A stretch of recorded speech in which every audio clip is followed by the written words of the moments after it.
সংজ্ঞা গীবত কি, গীবতের পরিচয়। 2 নম্বর আলোচনা হবে আমরা কয় মাধ্যমে গীবত করে থাকি। 3 নম্বর আলোচনা হবে আমরা কয় ধরনের গীবত করি। 4 নম্বর আলোচনা হবে গীবত শোনার পরিণাম, শোনার পরিণাম। 5 নম্বর আলোচনা হবে যে সবই যদি গীবত হয় তাহলে আমাদের কি করণীয়। তাহলে বিষয় কটা হলো? 5টা। মানে আলোচ্য বিষয় একটাই, ভাগ হয়েছে 5টা। আসুন আমরা গীবতের সংজ্ঞা নিই। গীবতের সংজ্ঞা হচ্ছে, গীবত একটা শব্দ হচ্ছে, এটা হচ্ছে আরবি শব্দ। বলেন, মাঝে মাঝে কথা বলবেন। গীবত কি শব্দ? আরবি শব্দ। গীবত শব্দের অর্থ হচ্ছে পরনিন্দা, দোষ ত্রুটি তোলা, কুৎসা রটনা করা, পিছনে সমালোচনা করা। গীবতের অর্থ কি? দোষ ত্রুটি উদ্ঘাটন করা, পিছনে সমালোচনা করা, কুৎসা রটনা করা, অন্যের পিছনে সব মিলিয়ে তাকে হেয় তুচ্ছ তাচ্ছিল্য করার নামই হচ্ছে গীবত। তো এটা হচ্ছে গীবতের শাব্দিক অর্থ। এবার হলো গীবতের সংজ্ঞা।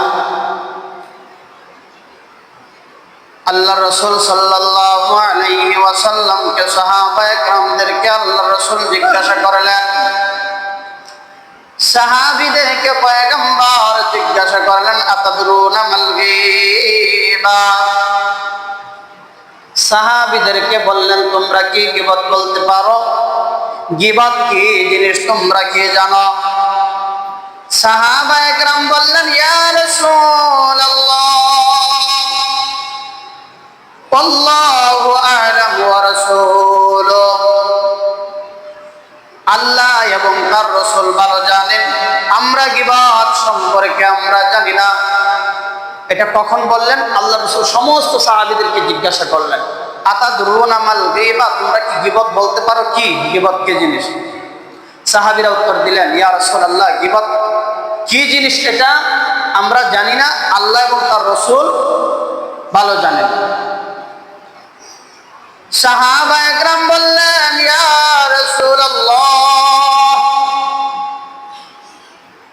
আমরা জানি না গীবত কি জিনিস, আপনি আমাদেরকে জানায় দেন। পয়গম্বর বলেন, যিকরুকা আখাকা বিমা ইয়াকরাহু, তুমি এমন কথা বলেছো যেটা তোমার ভাই শুনলে অপছন্দ করে, এই অপছন্দ করার নামই হচ্ছে গীবত। তুমি এমন একটা কথা বলেছো যেই কথাটা আমি শুনলে কষ্ট পাবো, যেই কথাটা বলার পরে আমার নিজেকে দোষী মনে হবে। আমি চোরকে চোর চুরি করে, আমি চোরকে বললাম সে চোর, এটা অন্য মানুষের সামনে বললাম, অন্য মানুষদেরকে বললাম, ওই চোরকে চোর বলাটাই গীবত। এই চোরকে চোর বলা গীবত কেমন? আল্লাহর রাসূল বলেন, যিকরুকা আখাকা বিমা ইয়াকরাহু, যে তুমি যেই কথাটা বলেছো তোমার ভাই যদি শুনে, সেটার নামই হচ্ছে গীবত। এই প্রশ্নের উত্তর সাহাবীরা বললেন, ইয়া রাসূলুল্লাহ, আমি যেই কথাটা আমার ভাইয়ের সম্পর্কে বললাম সেই দোষের যদি দোষী হয় তাহলে এটা কি হবে? মানে চোরে চুরি করেছে, আমি বললাম সে চোর, কিন্তু সত্যই তো সে চুরি করেছে, তাহলে এটা কি বলবেন? পয়গম্বর বলেন, চুরি করেছে এই জন্য তুমি বলেছো, তুমি বলেছোই বলেই গীবত হয়েছে। আর যদি তুমি যেই কথাটা বলছো সেই দোষের অপরাধী, সেই অপরাধের অপরাধী যদি সে না হইতো তাহলে তুমি তাকে অপবাদ দিলা। গীবত যেমন পাপ, গীবতের চাইতে অপবাদ আরো বড় পাপ। গীবত হলো কবিরা গুনাহ, অপবাদ হলো কবিরা গুনাহ। দোষ করার পরে দোষী বলার নামই হচ্ছে গীবত। দোষ না করেও যদি দোষী বলেন তাহলে অপবাদ। এই কথা হচ্ছে যে হুজুর আমি কি সুর পেতাম না? এই যে প্রশ্ন, এখানে একটা প্রশ্ন জাগতে পারে, আপনার আমার প্রশ্ন জাগতে পারে না? হ্যাঁ চুরি করতে পারে, শরম না, আমি বললেই শরম। হ্যাঁ চুরি করলে দোষ না, আমি বললেই দোষ। জি সেটাই দোষ, আমি বলছি না কথাটা। আল্লাহ রসুল বললেন, আতাদরুনা মাল গীবা, তোমরা কি বলতে পারো গীবত কি? তখন বললেন, আল্লাহ এবং তার রসুল জানেন। সাহাবীরা বলছেন, আমরা জানি না, আল্লাহ এবং তার রসুল ভালো জানেন। রসুল বলেন, যিকরুকা আখাকা বিমা ইয়াকরাহু, তুমি এমন কথা বলেছো তার সম্পর্কে যেটা সে শুনলে অপছন্দ করে, সেটার নামে হচ্ছে গীবত। এখন প্রশ্ন আসলো সাহাবীদের থেকে, মানে আপনার আমার মনে যে প্রশ্নটা জাগছে, ওই প্রশ্নটা সাহাবীদের মনে জাগছে। কি প্রশ্নটা? ইয়া রাসূলুল্লাহ, আমি যেই কথাটা বললাম সেটা যদি সে করে থাকে, এই সম্পর্কে আপনি কি বলবেন? মানে সে তো আসলে চোর, সে তো চুরি করছে, এই জন্য তো আমি চোর বলছি।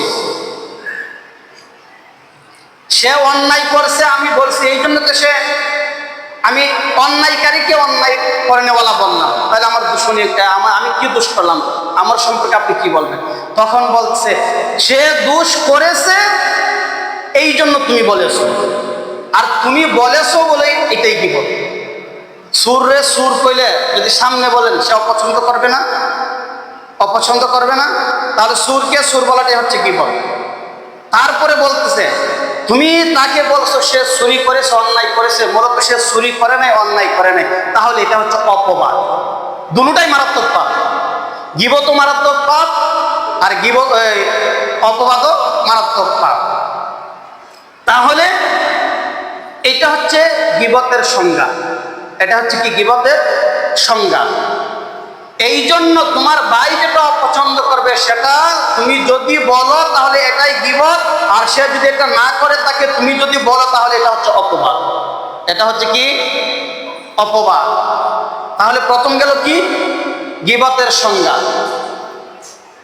তারপরে আসুন, গীবত আমরা চার মাধ্যমে করে থাকি। বলেন কয় মাধ্যমে? গীবত আমরা চার মাধ্যমে করে থাকি। এক নাম্বার হলো নবীর উম্মাত, আল গীবাতু বিল লিসান, জিহ্বার দ্বারা আমরা গীবত করে থাকি। দুই নাম্বার হলো আল গীবাতু বিল কলব, আমরা অন্তর দ্বারা গীবত করে থাকি। তিন নাম্বার হলো আল গীবাতু বিল ইশারাত, ইশারা ইঙ্গিতে গীবত করে থাকি। চার নাম্বার হলো আল গীবাতু বিল কিতাবাত, আমরা ওই কলমে, কাগজে কলমে আমরা গীবত করে থাকি। এই চার মাধ্যমে গীবত করা হয়।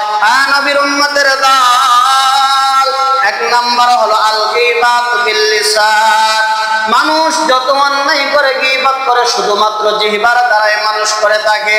ওই জিহ্বা দিয়া মানুষ গীবত করতেই থাকে, জিহ্বা দ্বারাই মানুষ পাপ করে থাকে। এই জন্য জিহ্বাকে হেফাজত করার কথা বলা হয়েছে। কেন? জিহ্বার দ্বারা মানুষ অন্যায় করে, গুনার কাজ করে, গীবত করে, মানুষের দোষ ত্রুটি যখন সে বলে তখন জিহ্বা দিয়া বলে, মানুষের অন্যায় যখন মানুষের কাছে কুৎসা রটনা করতে তখন জিহ্বা দিয়া বলতে থাকে।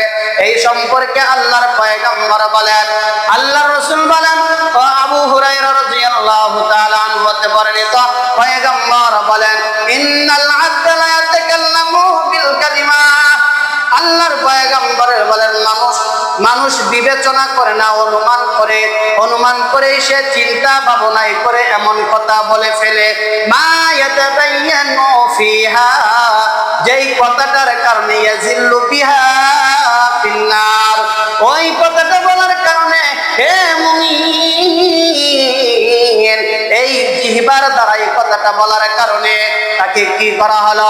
ইয়াজিল্লু বিহা ফিন্নার, তাকে ওই জাহান্নামের গভীরেই চলে গেল। জাহান্নামের গভীর কেমন জানো? ওই জাহান্নামের গভীর হলো এমন যে মা ইয়াতাবায়ানু বাইনাল মাশরিক, ওই মা মিম্মা বাইনাল মাশরিক আবাদা মিম্মা বাইনাল মাশরিক, ওই সে গীবত করার কারণে, তার জিহ্বা দ্বারা গীবত করার কারণে ওই বান্দা আল্লাহর বানানো জাহান্নামের এতটা গভীরে চলে গেল।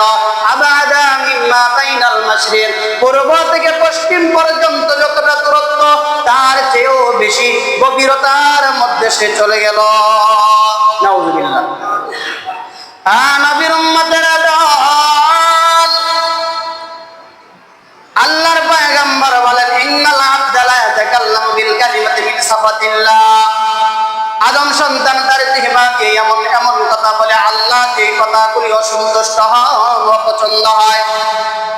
এই কথাগুলি বলার কারণে আল্লাহ তাআলা তাকে জাহান্নামের মধ্যে নিক্ষেপ করলেন, আল্লাহ তাআলা তাকে জাহান্নামের মধ্যে দিয়ে দিলেন শুধুমাত্র এই একটা কথা বলার কারণে। হ্যাঁ নবীর উম্মতের দল, একটা কথা বলার কারণে যদি পূর্ব পশ্চিমের দূরত্ব চাইতে বেশি গভীরে জাহান্নামে যেতে হয়, তাহলে দৈনিক কয়টা গীবত করি? সহিহ বুখারীর হাদিস। সহিহ বুখারী মানে আল্লাহর কোরআনের পরে যে যার স্থান, ওই কিতাবের হাদিস। এটা হচ্ছে আল গীবাতু বিল লিসান, জিহ্বার গীবত। আল্লাহ রাসূল সাল্লাল্লাহু আলাইহি ওয়াসাল্লাম বলেন, ইন্নাল আবদা লা ইয়াতাকাল্লামু বিল কালিমা, মানুষের জিহ্বা দিয়ে এমন কথা বলে, সে কথাটা বলার সময় কোনো চিন্তা ভাবনা করে না, কথাটা বলে ফেলে। আর এই কথা বলার কারণে আল্লাহ তাআলা কি বলেন তাকে, যে মিম্মা মা ইয়াতাবায়ানু ফিহা ইয়াজিল্লু বিহা ফিন্নার, তার এই একটা কথার কারণে সে জাহান্নামে এতটা গভীরে গেল। কতটা? আবাদা বাইনা আবাদা মিম্মা বাইনাল মাশরিক, পূর্ব থেকে পশ্চিমের দুনিয়া যতটা বড়, পুরা দুনিয়া মিলাইয়া একেবারে শেষ সীমানা পূর্ব দিক, আর একেবারে লাস্ট বর্ডার পশ্চিম দিক। পূর্ব থেকে পশ্চিমের যতটা দূরত্ব, তার চেয়ে দূরত্ব এবং তার চেয়ে গভীরতম জাহান্নামে সে চলে গেল। তাহলে কি মনে করেছে এটা হচ্ছে কিসের গুনাহ? জিহ্বার গুনাহ। নবীর উম্মতের দল, 2 নাম্বার হলো আল গীবাত বিল কলব, অন্তর দিয়া মানুষের গীবত করে থাকি। অন্তর দিয়া মানুষের গীবত কেমন করি রে মুমিন? অন্তরের গীবত হলো মানুষের সম্পর্কে কুধারণা করা। মনে হয় লোকটা এমন, মনে হয় চরিত্র এমন, মনে হয় খারাপ, মনে হয় এই, মনে হয় সেই, অমুক তমুক মনে হয় করলাম। আর এটাই হলো আল গীবাতু বিল কলব, অন্তরে দিয়ে কুরসা রচনা করা। আল্লাহ তাআলা সূরা হুজুরাত 12 নম্বর আয়াতে কারিমার মধ্যে বলেন, ইয়া আইয়ুহাল্লাযীনা আমানু ইজতানিবু কাসীরাম মিনায-যন ইন্না বা'দায-যন ইসমুন ওয়া লা তাজাসসাসু ওয়া লা ইয়াগতাব বা'দুকুম বা'দা আইয়ুহিব্বু আহাদুকুম আন ইয়াকুলা লাহমা আখিহি মাইতান ফাকারিহতুমু। আল্লাহ তাআলা বলেন, হে ঈমানদারের দল, ইজতানিবু কাসীরাম মিনায-যন, তোমরা অহেতুক অনুমান, অহেতুক ধারণা থেকে বেঁচে থাকো। ইন্না বা'দায-যন, কারণ অনেক সময় অহেতুক ধারণা, অনুমান করা ভিত্তি কথাগুলো অনেক সময় মিথ্যা হয়। অনুমান করে কথা কই কিনা আমরা? অনুমান করে কথা কই না? হ্যাঁ, এটা কে নিছে গো? মনে হয় অমুক নিছে, অথচ আপনি দেখেন না কেডা নিছে। মনে হয় উনি নিছে, মনে হয় অমুক নিছে। এই যে মনে হয়, এটাই হচ্ছে ধারণা। এটা হচ্ছে কি? আল্লাহ তাআলা বলেন, অহেতুক ধারণা থেকে বেঁচে থাকো। ওয়ালা তাজাসসু ওয়ালা ইয়াগতাব বা'দুকুম বা'দা। আল্লাহ তাআলা বলে, তোমরা মানুষের পিছনে গোয়েন্দাগিরি করবা না, সিআইডিগিরি করবা না, মানুষের পিছনে লেগে থাকবা না। কে কোথায় যাচ্ছে, কে কি করছে, ওর পিছনে তুমি লাগবা না। এটা আল্লাহর আদেশ। ওয়ালা তাজাসসু ওয়ালা ইয়াগতাব বা'দুকুম বা'দা, তোমরা তোমার ভাইয়ের পিছনে লেগে থাকবা না। কে কোথায় গেল, কি করলো না করলো, কি করলো না করলো, ওইটাই শুধু আপনি তালাশ করতে থাকেন। আর ওইটা বলে বলে মানুষের কাছে বেড়াইলেন। আল্লাহ বলছেন, সাবধান, সাবধান হয়ে যাও, এইগুলি কাজ তোমরা করবা না। ওই গীবত আবার কার সঙ্গে আল্লাহ তুলনা করেছেন? একই আয়াতের মধ্যে আল্লাহ তাআলা বলেছেন, বা'দুকুম বা'দা। আল্লাহ তাআলা ওই আয়াতের মধ্যে বলেন, আইয়ুহিব্বু আহাদুকুম আইয়ুহিব্বু আহাদুকুম আইয়াকুলা লাহমা, তোমরা কি তোমার মৃত ভাইয়ের গোশত খাওয়াকে পছন্দ করো? কেন জানো? মৃত ভাইয়ের গোশত খাইলে মৃত ভাই কিন্তু কিছুই বলতে পারে না, তার বলার কোনো ক্ষমতা থাকে না, সে কিছুই বলতে পারে না। আর নবীর উম্মতের দল, একটু সাবধান হও রে মুমিন।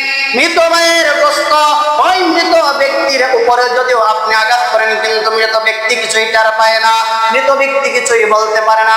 তেমনি যার অগোচরে আপনি অন্যায় করলেন, গীবত করলেন, ওই ব্যক্তিও কিছু জানে না।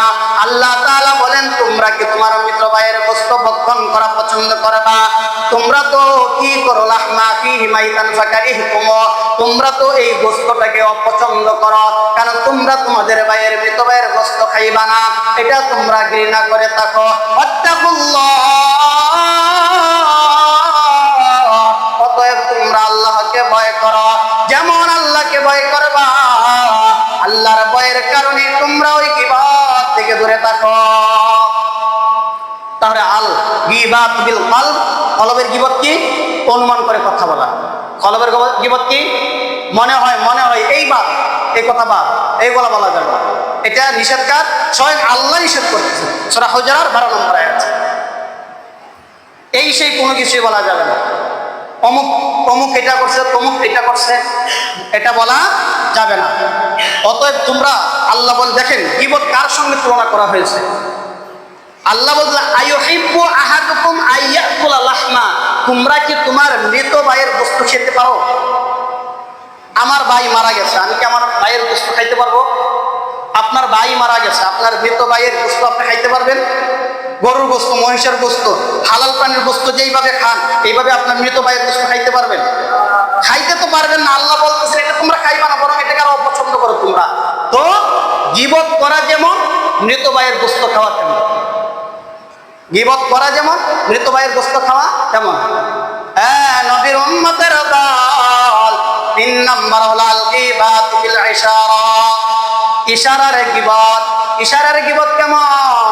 ওই ইশারার গীবত হলে, এই যে দেখেন, আমার দিকে দেখেন, বলি কি না, মুখ কিন্তু আমার বন্ধ।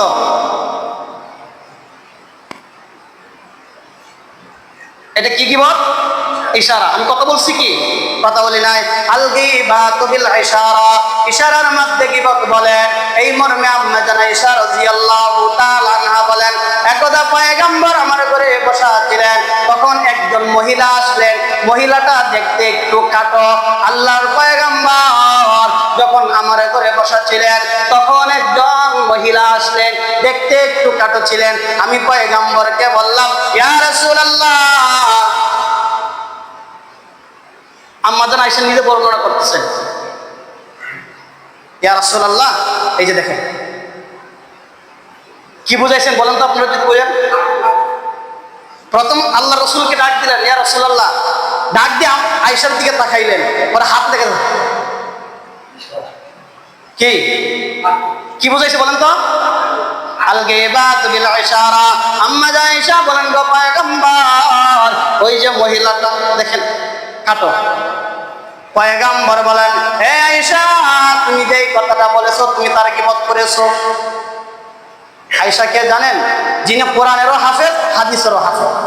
বড় বড় সাহাবীরা আম্মা জান আয়েশাকে জিজ্ঞাসা করতেন, আম্মা জান আয়েশাকে জিজ্ঞাসা করতেন যে আমরা এই হাদিসের ব্যাখ্যা বুঝতে পারিনি, আপনি বলুন তো, আমাদের একটু বলে দিলে হাদিসের ব্যাখ্যাটা। আম্মা জান আয়েশা বলে দিতেন। তাহলে কি সাধারণ মহিলা মনে হয়? সাধারণ মহিলা মনে হয়?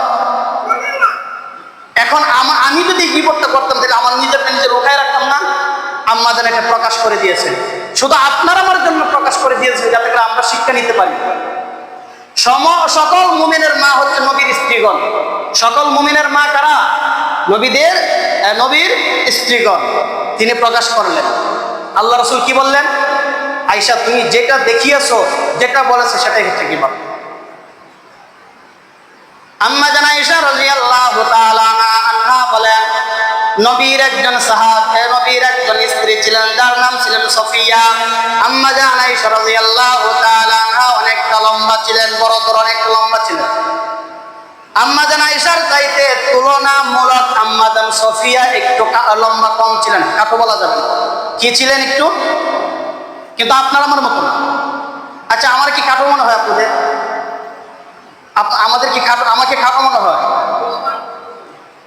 আমরা যারা আছি আমাদের তুলনায় আপনাদের যাদেরকে আমি দেখতেছি, আমাদের কি কাউকে খাটো মনে হয়? তাহলে এখন যদি আমার থেকে আরো 1 ফুট লম্বা যদি একটা লোক এসে আমার পাশে দাঁড়ায়, তাহলে তার তুলনায় আমি একটু খাটো, লম্বা একটু কম। লম্বা কি একটু কম। আম্মা জান আয়েশা রাদিয়াল্লাহু তাআলা আনহার তুলনায় সফিয়া রাদিয়াল্লাহু তাআলা আনহা একটু কম লম্বা ছিলেন। আম্মা জান আয়েশা ইসমুকা সফিয়াতান কাযা ওয়া কাযা, ও রাসূলুল্লাহ আম্মাজান সফিয়ার সম্পর্কে বলতেছেন, সফিয়ার সম্পর্কে এতটুকুই যথেষ্ট। কি বুঝলেন? সফিয়ার সম্পর্কে এতটুকুই যথেষ্ট। কাযা ওয়া কাযা, সে দেখতে এমন এমন, মানে কাটো, মানে আম্মাজান আয়েশার তুলনায় একটু কম লম্বা, খাটো বললেন। আল্লাহর পয়গম্বর বলেন, হে উম্মতের দল, আল্লাহর পয়গম্বর বলেন, আয়েশা তুমি এমন একটা কথা বলেছো, ওই তোমার এই কথাটাকে যদি সাগরের পানির সঙ্গে মিলিয়ে দেওয়া হয়, তোমার কথাটার এতটা বিষাক্ত, যার কারণে পুরা সাগরের পানির রং পাল্টে যাবে। কি বুঝলেন? সাগরের কি 1-2 বালতি পানি? সাগরের পানি কি 1-2 বালতি পানি? 1-2 টন পানি? সাগর তো পুরাটাই পানি। আয়েশা তুমি এমন একটা কথা বলেছো, তোমার এই কথাটার বিষাক্ততা এতটা, তোমার ওই কথাটাকে যদি সাগরের পানির সঙ্গে মিশিয়ে দেওয়া হয়, তাহলে ওই বিষাক্ততার কারণে পুরা সাগরের পানিটাই রং পাল্টে যাবে। তাহলে কতটা কতটা পাওয়ারফুল, কতটা মারাত্মক একটা কথা বলেছে। আম্মা জান আয়েশা আবার বলতেছেন, আমি কোনো একদিন আমি একজন লোককে ইশারা ইঙ্গিতে বলছিলাম, এমন এমন ইঙ্গিতে বলছিলাম, তখন বলা হলো যে এটাই হলো গীবত। তার মানে হচ্ছে মুখে বললেই শুধু গীবত হয় না, হাতে দেখাইলেন, চোখে ইশারা দিলেন, হাতে দেখাইলেন, চোখে ইশারা দিলেন, এটাকে বলা হয় আল গীবাত বিল ইশারা। এটাই হচ্ছে ইশারার গীবত, এটাই গীবত, এটাই হচ্ছে কি গীবত। 4 নম্বর আল গীবাত বিল কিতাবা, লেখনীয় গীবত, যেটা আমরা সোশ্যাল মিডিয়ার যুগে আসি, এটা আমাদের দ্বারা বেশি হয়। আমরা যারা সোশ্যাল মিডিয়ার মধ্যে আসি, এটা আমাদের দ্বারা বেশি হয়। এটা কি লেখনীয়র মাধ্যমে, কোনো কিছু হইতেই ফেসবুকে আমরা সবাই জানাই দিই না, সব কিছু আমরা লিখে নিই। আর যারা ফেসবুক চালান, এটার সাথে সম্পৃক্ত আছেন, আপনাদের বলছি, আমি সহ আমরা সবাই এ থেকে বিরত থাকতে হবে। লেখনীয়র মধ্যে কি গীবত, একটা দোষ তুলে ধরলেন, কেন এই দোষটা আপনি তুলে ধরলেন? এই দোষটা তুলে ধরার কারণে হচ্ছে আপনার গীবত। তাহলে কয়টা গেল বলেন তো? 4টা গেল। 1 আল গীবাত বিল লিসান, জিহ্বার গীবত। 2 আল গীবাত বিল কলব, অন্তরের গীবত। 3 আল গীবাত বিল ইশারা, ইশারা ইঙ্গিতের গীবত। 4 আল গীবাত বিল কিতাবা, লিখনীয়র মাধ্যমে গীবত। তাহলে আমরা 4 মাধ্যমে গীবত করে থাকি। তারপরে আলোচনা হচ্ছে আমাদের দ্বারা কয় ধরনের গীবত হয়ে থাকে। বলেন, আমাদের দ্বারা 5 ধরনের গীবত হয়ে থাকে। কয় ধরনের? 5 ধরনের গীবত হয়ে থাকে। 1 শারীরিক গঠনের গীবত, 2 চারিত্রিক গীবত, 3 বংশীয় গীবত, 4 পোশাক পরিচ্ছদের গীবত, 5 পরোক্ষ গীবত। এই 5 ধরনের গীবত আমরা করে থাকি। 1 নাম্বার, নবীর উম্মতের দল, শারীরিক গঠনের গীবত। দেখতে কালো, দেখতে সুন্দর, এটা লম্বু, এটা খাটো, এটা টেরা, এটা চোখ নেই, এটা কানা, এটা নাক মোটা, এটা নাক ছোট, কই না? কই কি না? কালা দলা, নাক মোটা চিকন, লম্বা বাটি, তারপরে দেন টেরা, অন্ধ, কানা, খালা, হাতকালা, কই কি না? এটা হচ্ছে শারীরিক গঠন। প্রত্যেকটা দোষ তার মধ্যে দেখেন, ইচ্ছা করে কিন্তু সেই দোষের দোষী না। আপনি কানাকে আপনি নিজের ইচ্ছা হয়েছেন, নাক মোটা আপনি নিজের ইচ্ছা, যে কয়টা বললাম দেখেন, কানা, খুরা মানে ল্যাংরা, আর চুটকাটা, কানে কম শোনে, তারপরে চেরা, তারপরে যে আপনার নাক মোটা, চিকন, লম্বা, কাটো, প্রত্যেকটা বৈশিষ্ট্যকে কেউ, কোনো মানুষ তার নিজস্ব কোনো ক্ষমতা আছে এখানে? কেউ কি নিজের ইচ্ছা এটা বলতে পারে? তাহলে এটা বলার নামে হচ্ছে কি গীবত। 2 নাম্বার চারিত্রিক গীবত। চারিত্রিক গীবত কি?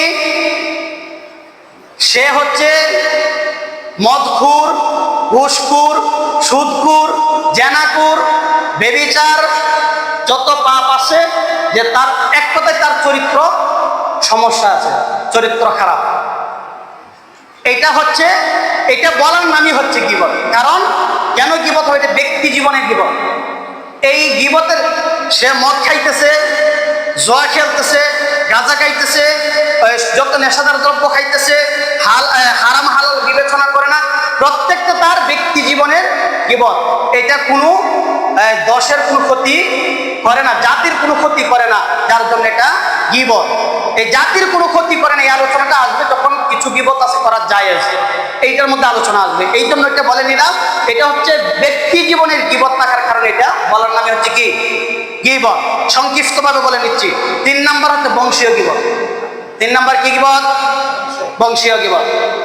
তো এটা মানুষ, এটা সুলকারে সারাদিন বাড়ি বাজারও একটু মুসা শিলি করে। আরেকটা হচ্ছে আলোচনা করতেছে, হ্যাঁ চুরি করছে, ও বুঝছি, এর পুরো বংশটাই চুর হয় কিনা। একটা বংশের মধ্যে চুরি করছে 2-3 জন, এখন 2-3 জনের কারণে পুরো বংশেই চুরি, চুরের অপবাদ দিয়ে দিলেন। এই যে বংশের গীবত, এটা বংশের গীবত, এটা করার নামই হচ্ছে গীবত। 4 নাম্বার পোশাক পরিচ্ছদের গীবত। আমার সামর্থ্য আছে 50 টাকার গজের কাপড় কিনা, আমার সামর্থ্য আছে 50 টাকার গজের কাপড় কিনা, আপনার সামর্থ্য আছে 3000 টাকা দিয়ে আপনি কাপড় নিয়ে আসতে পারেন। এক জায়গায় গেলাম, তখন আপনি আমাকে এই তুচ্ছ করলেন একজনের সামনে, এই কাপড় পরে আবার এখানে আসা লাগে, এই কাপড় পরে আবার আসা লাগে। আরে ভাই, আমার সামর্থ্য আছে 50 টাকা কিনা, সামর্থ্য আমার আছে। এই যে পোশাক পরিচ্ছদের যে এই দেখো কাপড়, এটা মনে হয় রাস্তায় পাইছে নিয়ে আসে, মনে হয়তো ওই যে রাস্তার মধ্যে ফুটপাতে বসে না, এগুলা নিয়ে আসে। এটা হচ্ছে পোশাক পরিচ্ছদের গীবত। 5 নাম্বার পরোক্ষ গীবত। পরোক্ষ গীবত কি? পরোক্ষ গীবত হচ্ছে 4-5 জন দেখেন এক জায়গায় বসে, এক জায়গায় বসে কারো নাম বলে না, দেখা যাচ্ছে যে এই দোষগুলি আমার মধ্যে আছে, তো আমার নাম না নিয়ে আপনি এখানে আলোচনা করা শুরু করলেন। তো আলোচনা করতে সবার মাথায় ঢুকে গেছে, এই যে কথাগুলি বলছে সব তো ওর মধ্যে দেখা যায় আসে, সবে তো ওর মধ্যে দেখা যায় আসে, কিন্তু নাম কিন্তু বলেন নাই, নাম বলেন নাই, কিন্তু সবাই বুঝতে পারছে কার কথা বলছে। এটা হচ্ছে পরোক্ষ গীবত। এটা হচ্ছে কি গীবত? পরোক্ষ গীবত। তাহলে আমরা কয় ধরনের গীবত করে থাকি? 5 ধরনের গীবত আমরা করে থাকি। তারপরে দেখা যাচ্ছে যেই বিষয়গুলি বলছিলাম সবগুলো বলা সম্ভব না, 3টা বিষয় বলেছি, আর 2টা বাকি আছে, একটা বলে শেষ করে নিচ্ছি। আর একটা হচ্ছে শ্রবণ করার গীবত, শোনার গীবত। এটা শোনার গীবত হচ্ছে যে বলবে, সে বলে যতটুকু গীবত করলো, আর যে শুনলো তার গীবত ততটুকু হইল। গীবত দমন করার 3টি পথ। গীবত দমন করার কয়টি পথ? এক, সামর্থ্য থাকলে বাধা দাও, হাত দিয়া বাধা দাও, একবারে তুলে দাও এখান থেকে, যদি সামর্থ্য থাকে, আপনার ক্ষমতা থাকে। ক্ষমতা আপনার ব্যক্তিগত কোনো ক্ষমতা না, শক্তি সামর্থ্য যদি আপনার থাকে, হাত দিয়ে বাধা দিবেন সম্ভব না। মুখে বলেন ভাই এটা আপনি গীবত করতেছেন, এটা বলিয়েন না। সামর্থ্য যদি এইটাও যদি আপনার সামর্থ্যের বাহিরে হয়, 3 নাম্বার হচ্ছে ওই মজলিস, মানে ওই স্থান থেকে আপনি ওই স্থানকে পরিত্যাগ করুন।